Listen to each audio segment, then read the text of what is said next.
Now, without further ado, your bottom-up economic blueprint is outdated. These are the words uttered by ICT and Youth Affairs Cabinet Secretary Joe MUCHERU yesterday as he tore into the Deputy President William Ruto's proposed bottom-up economic blueprint. Here are the details. Saying he's a student of economics, the ICT and Youth Affairs Cabinet Secretary said the successful economic uplifting of the populace cannot be carried out with outdated solutions. That some of these far-fetched economic fantasies are anchored on falsehoods, sprinkled liberally with proclamations of sanctity by leaders who should know better. MUCHERU called on the youth to be wary of leaders who are promising them solutions that he termed as analog as part of a new economic blueprint. Your time is now. Take advantage of your numbers to make the difference in this country. I challenge you to go forth and seek elective office so that you can start the journey of making meaningful gains for yourselves and for our country. The CS at the same time hit out at the clergy that he said are allowing politicians to use the pulpit to spread falsehoods and advance their political agenda. Where has the church been when some of these falsehoods are being perpetrated, sometimes from the pulpit, by these misleaders? This has already been said earlier by the young people here. And for us to have a wholesome youth, for a wholesome society, society must endeavor to tell the truth, even when it hurts, because the truth shall set us free. In reference to the defeat of the BBI appeal, MUCHERU also took a swipe at the judiciary, accusing it of engaging in activism that he says is killing the dream of the ordinary Kenyan. We were planning to ameliorate some of these hardships by pledging to shift more resources mashinani through the BBI initiative. But it wasn't to be. Judicial activism took care of that. Yet we saw some leaders fervently thanking God the Father for the adverse court ruling. It is a classic case of not seeing the forest for the trees. They missed the bigger picture because the whole issue was politicized and anchored as a power hunt rather than a noble development initiative that would devolve more funds to the people. Quick fact ahead of the general elections, the 2022, that the only shareable positions are 10. How many contenders do we have, and how many alliances have we seen so far form?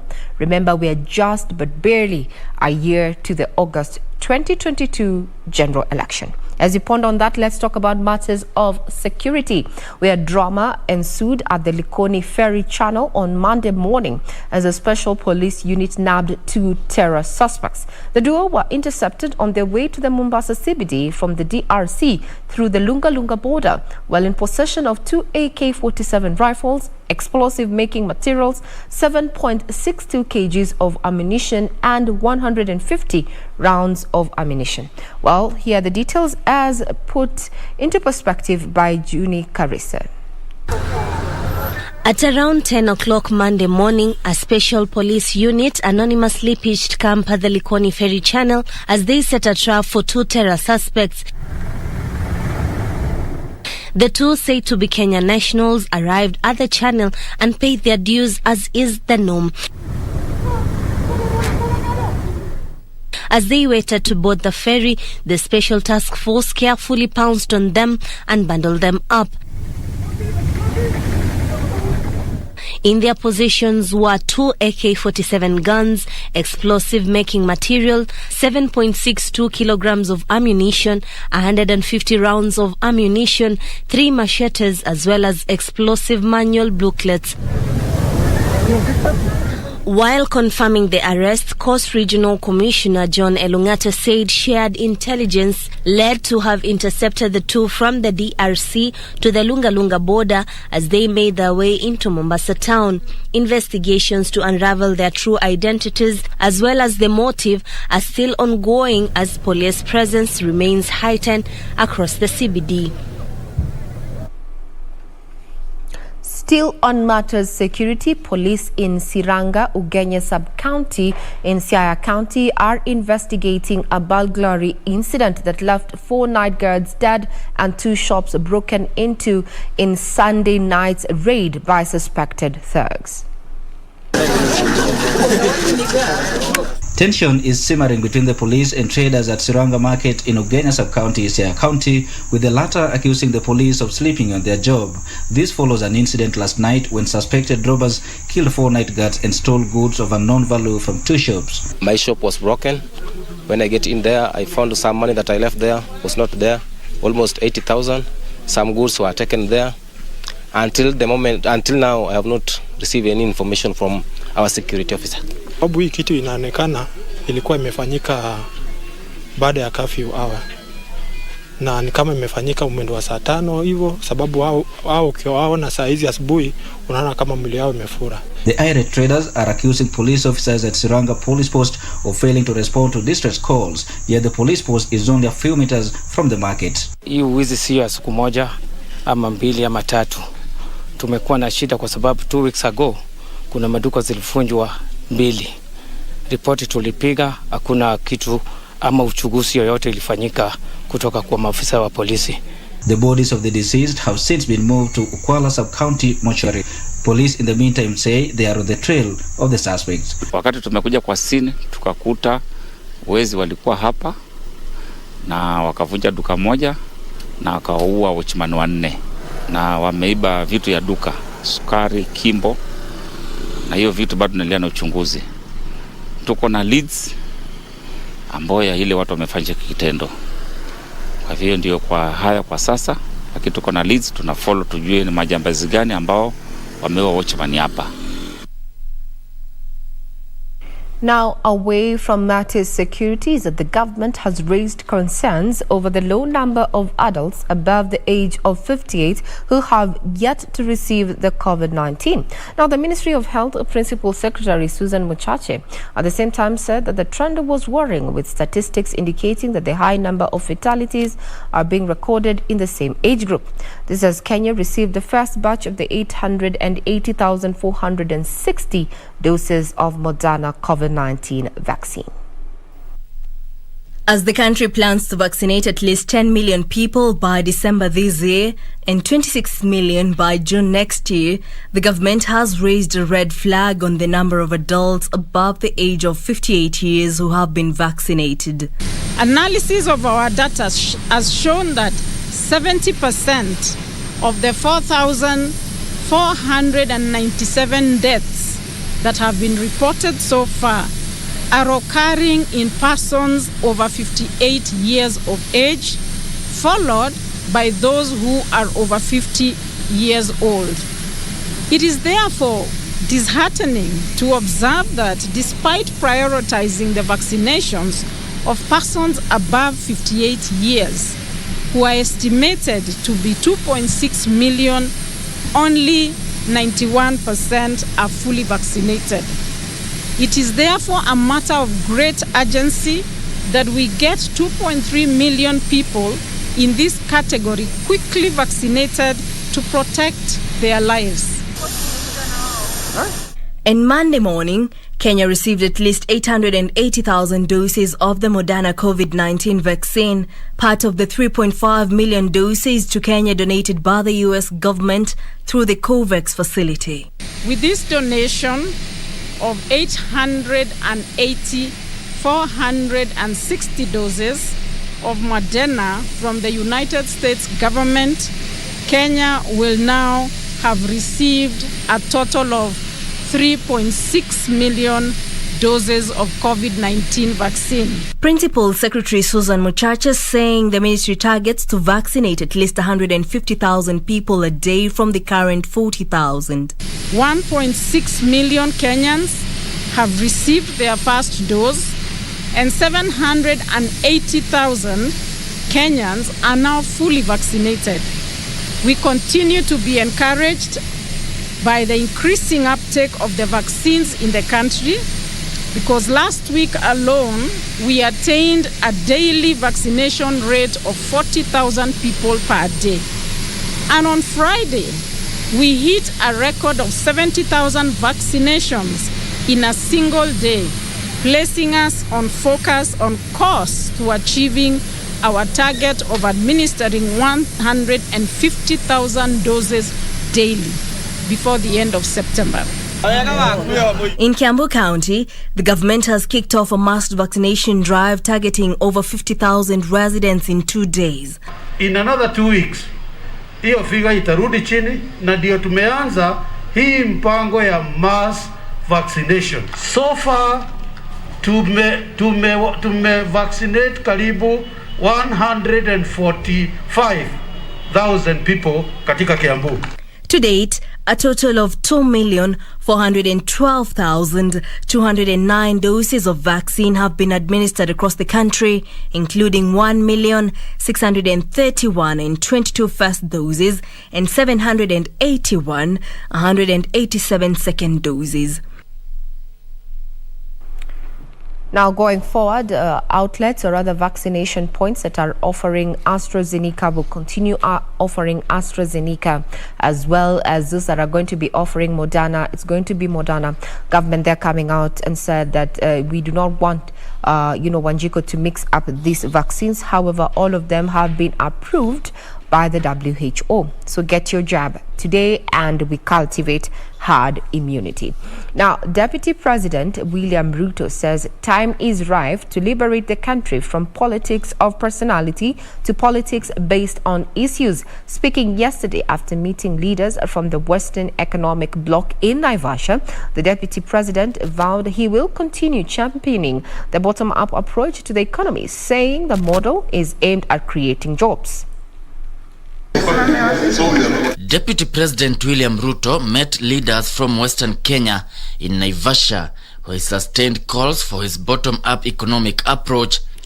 I am persuaded that the country is ready for this new conversation. Every part of Kenya, every citizen in our republic wants to know how their ideas, how their suggestions can become part of the nation's way forward. Ruto said Kenyans are interested in issue-based and not personality-based politics. The DP further added that Western Kenya has glaring opportunities that need to be exploited, saying that the region, which boasts 10% of Kenya's population, only contributes to 6% of the GDP. Collective problem we have is the status of our economy. If the economy can create the jobs, if the economy can create the wealth, if the economy can create the opportunities, we will sort out all the issues that face all our young people.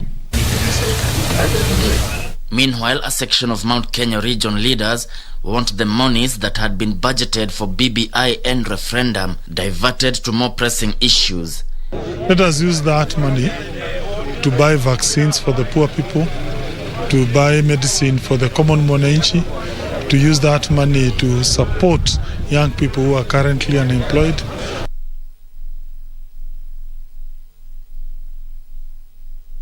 Now, governors will pursue a raft of constitutional amendments through Parliament to salvage gains envisaged for counties in the Building Bridges Initiative Bill, whose nullification by the High Court has since been upheld by the Appellate Court. Through the Council of Governors, the county chiefs have accused the courts of dwelling more on procedural issues in their ruling, thereby ignoring what the governors are referring to as substantive issues.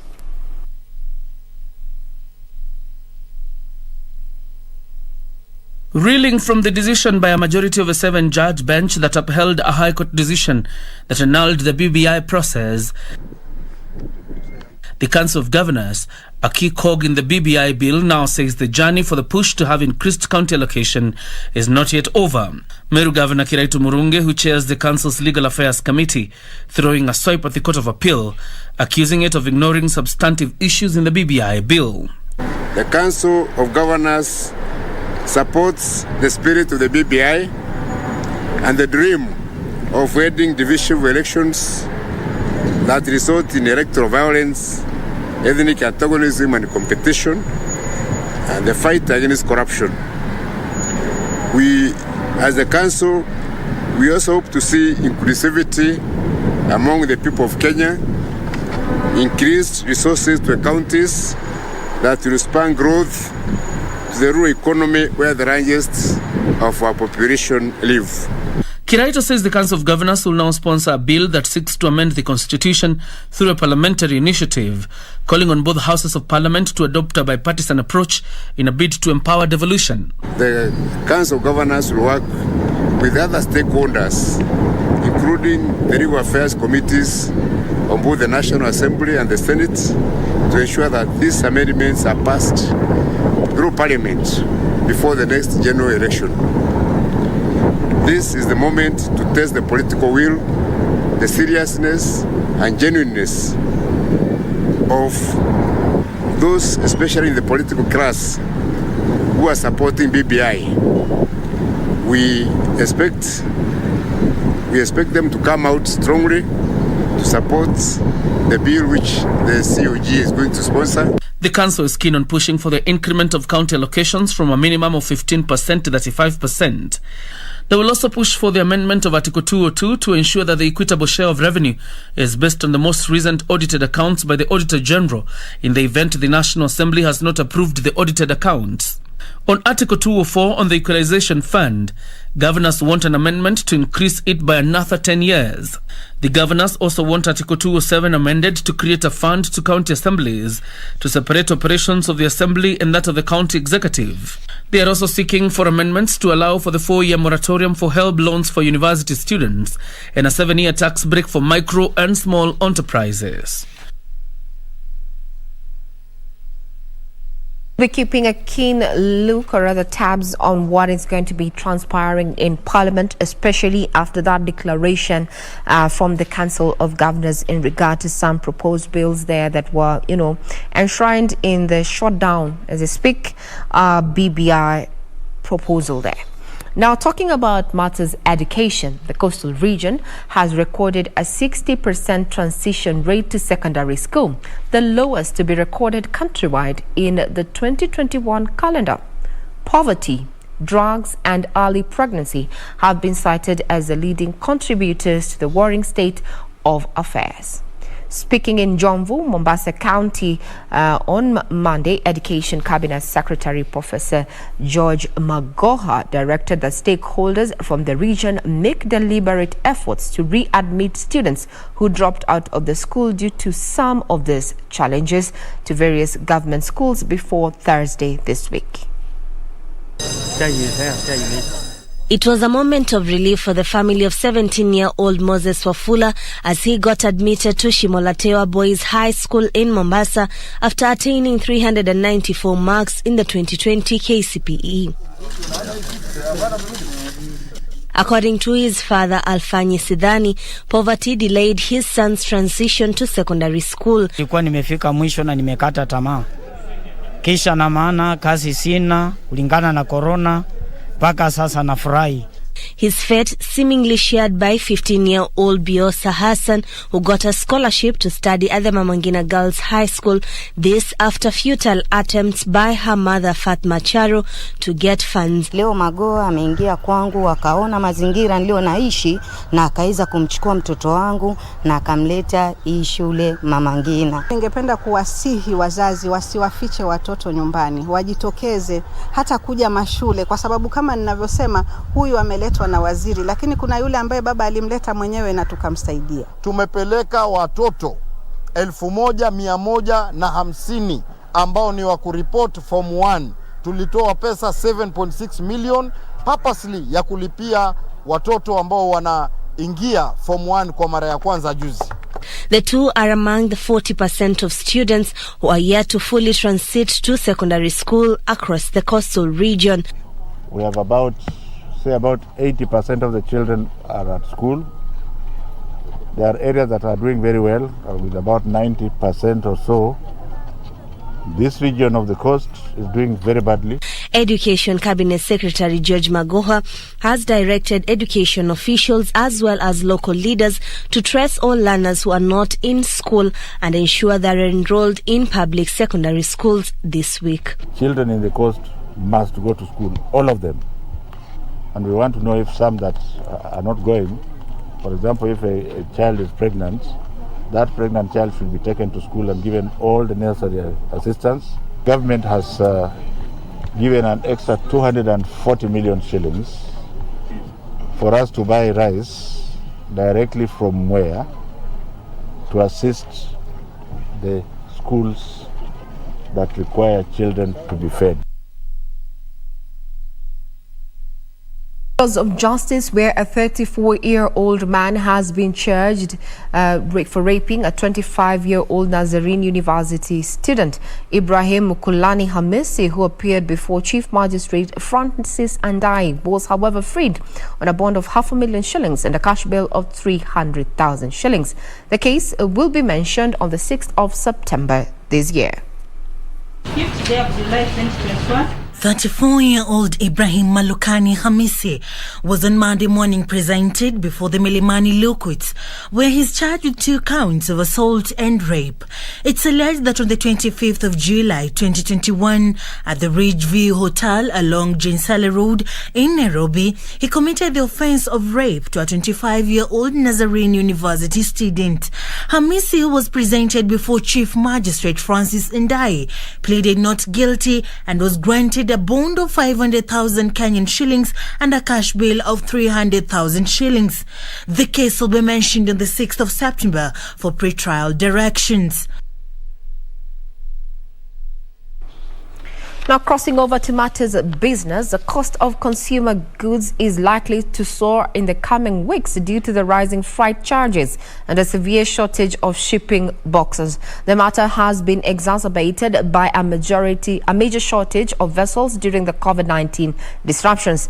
Data from the Shippers Council of Eastern Africa shows the cost of shipping a 40-foot container to Mombasa has gone up from 152,000 shillings to 390,000 shillings in the last 8 months. The world is grappling with a rare and unique challenge: lack of enough container boxes and vessels. This has been occasioned by a resurging global economy and effects of the COVID-19 supply disruption. China, which produces 8% of global containers and ship boxes, says it has increased production by more than 30% this year. But this has not assuaged the situation. As a result, freight costs are rising, which in turn leads to higher prices for consumer goods. The global shortage of vessels coupled with order cancellations are already hurting Kenya's imports and exports, according to data from Shippers Council of Eastern Africa. Kenya, which is a net importer, has seen the cost of a 40-foot container jumping from 152,000 shillings to almost 400,000 shillings in the last 8 months.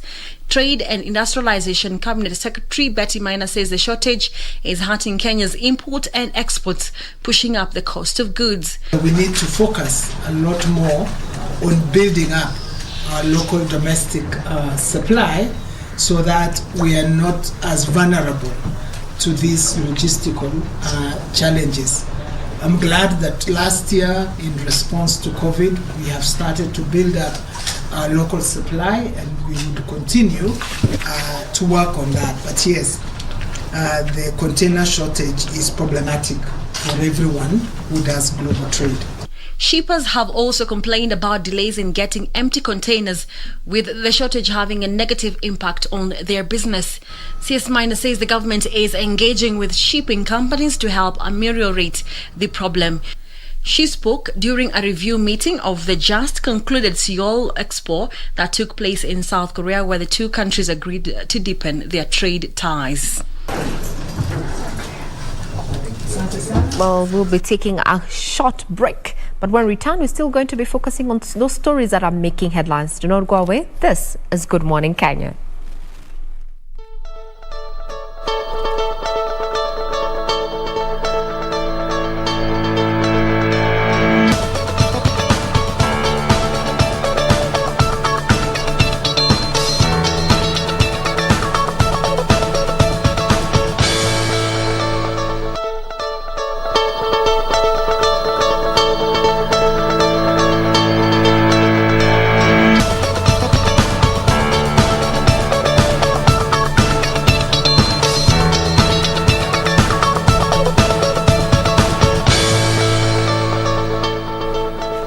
Welcome back. Thank you for making time. You're still watching KBC Channel 1 and this is Good Morning Kenya, where we bring you up to speed with those stories that have been making headlines in the last 24 hours. Thank you, Victor Kwebe, who's been watching, as well as Jackson Kehara there, who is watching from Nairobi area.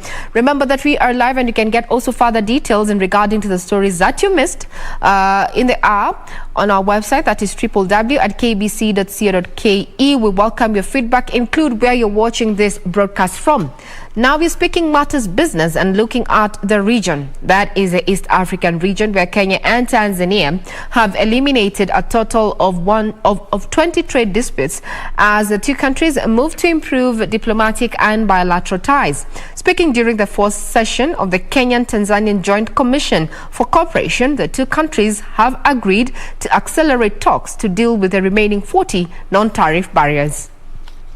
Bilateral and diplomatic ties between Kenya and Tanzania have become frosty in the last 10 years as the two countries engage in regional supremacy wars. This has scuttled the integration of the East African community, where the two countries are the biggest economies. Mid this year, Tanzanian President Samia Suluhu visited Kenya, where the two countries agreed to reset their ties. Kenyatta said Kenya and Tanzania agreed to rearrange their joint commission for cooperation to deal with issues affecting trade and labor-related challenges. We shall have a conversation around those issues and come to some agreement that we are all comfortable, that we are all happy, and that we can move ahead on those issues. The ministers of trade of our two countries met in July 2021 in Arusha, Tanzania, and they were able to resolve over 30 out of 60 non-tariff barriers. Today, the two countries have announced that out of the 60 issues that were highlighted as non-tariff barriers, 20 have already been addressed. Our government have also continued to build conducive business environment, which include establishment of trade policies and enacted laws and conducted substantial economic reforms. Those efforts have created confidence of the business community to engage and take advantage of the opportunities created within our two nations and the East African region at large. The two sides have agreed to meet regularly to strengthen relations by sorting out minor problems affecting the people as they do business and interact with each other. Now, the East African community started off so many years back. Currently, from the number moved from 3, now we have 6 members of the EAC. We're going to be having a special report on the East African community integration process, looking at matters transport as well as diplomacy, that is going to be airing this Thursday at the 9 p.m. bulletin. So do keep, or rather save that date. Now, the Lamu port is fast becoming a transshipment hub for Zanzibar and the East Africa. Now, so far, the port has received 5 transshipment ships destined for these 2 markets. Treasury Cabinet Secretary Ukur Yetani has said the government plans to dispatch teams to Ethiopia and South Sudan to market the facility. The port was operationalized in June this year after more than a decade of construction. Almost 3 months since the Lamu port was opened for business, the facility has received 5 vessels with goods destined for Zanzibar and the Far East. The first vessel docked at the facility from Soviet Union, where it collected about 50 containers from Zanzibar headed to Far West. The government says business prospects look promising, with the 6th vessel expected to dock at Lamu in the next 2 weeks as more shipping lines develop interest to use the port. Treasury Cabinet Secretary Ukur Yetani says with proper marketing and visibility, Lamu port will constitute to attract more customers, especially in the neighboring countries. That we are now set to go beyond what we've been engaging, and the next few weeks we'll be sending delegations to the original intended, to meet the original intended objective of penetrating southern Ethiopia and South Sudan. However, lack of proper infrastructure is hampering trade at the port, with the Kenya National Highways Authority undertaking the development of various roads in the area, being urged to fast-track the projects. The road from Lamu to Garsen to Malindi is complete. This now will give us an opportunity to evacuate cargo from Lamu to the rest of the country and beyond. Kenya Ports Authority says it continues to deploy state-of-the-art equipment to Lamu to boost business. KPA is set to acquire ship-to-shore gantry cranes in order to fully kit the 3 berths at Lamu Port. To hasten the clearance services, the port is connected to other government departments like the Kenya Revenue Authority and the Kenya Bureau of Standards. Kisumu County Government is pitching investment opportunities in the blue economy, tourism and agri-tech as the devolved unit prepares to hold a 3-day investment forum in October. Kisumu Governor Professor Anyang' Nyong'o says the county officials are holding a series of meetings with various stakeholders to drum up support for the investment forum that is anchored on the Kisumu Vision 2050 blueprint. Kisumu County has lined up an investment forum next month, seeking to woo local and foreign investors to start businesses in the devolved unit. Among the opportunities that Kisumu County is advocating is the blue economy sector, leveraging on Lake Victoria, which is the world's second largest freshwater lake that directly supports food, nutrition and economic security to about 2 million people. We want to have under the docket of roads, public works and transport and housing and urban development, we want to have a promenade along Lake Victoria because the lake is there but people can't access it. People can't come and relax and just enjoy the beauty of that lake. So that's one component of the blue economy. In terms of agriculture, livestock and fisheries, aquaculture is a big thing that we want to push. In terms of sports, we want to introduce water sports.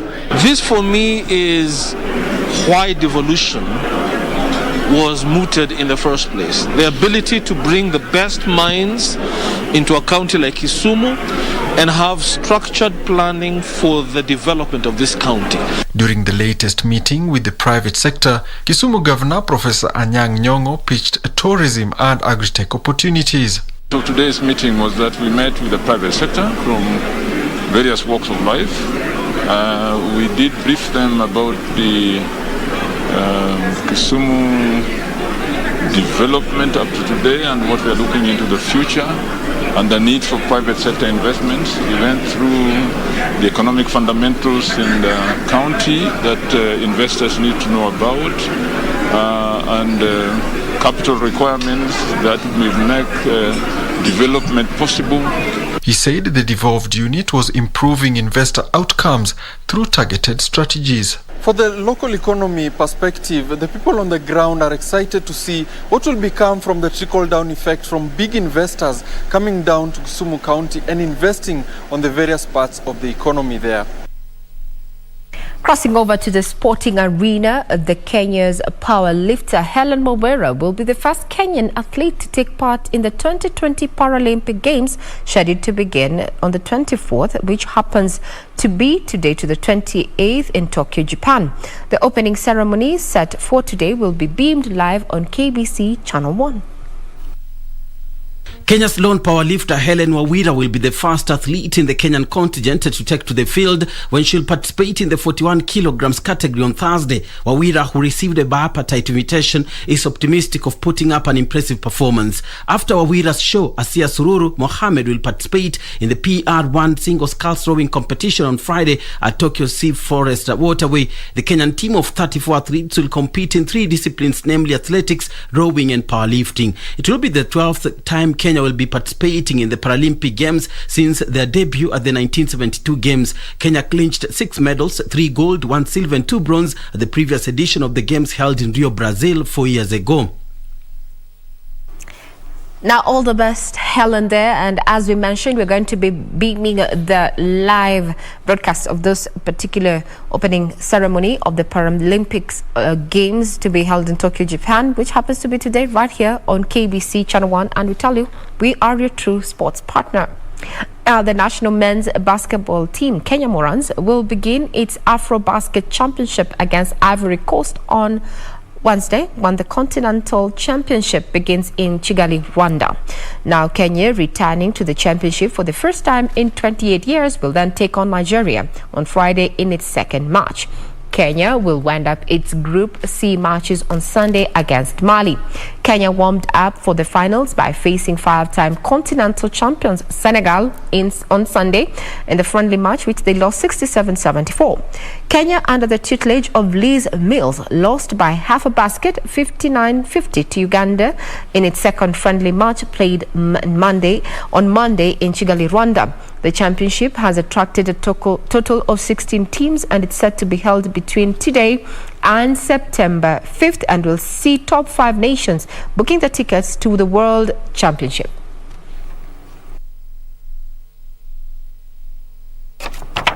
Well, it's a wrap. Remember that we are live, and you can get further details in regard to these stories that have been making headlines in the last 24 hours. Our website is www.kbc.co.ke, and thank you every person who's been you are following us on our various social media platforms.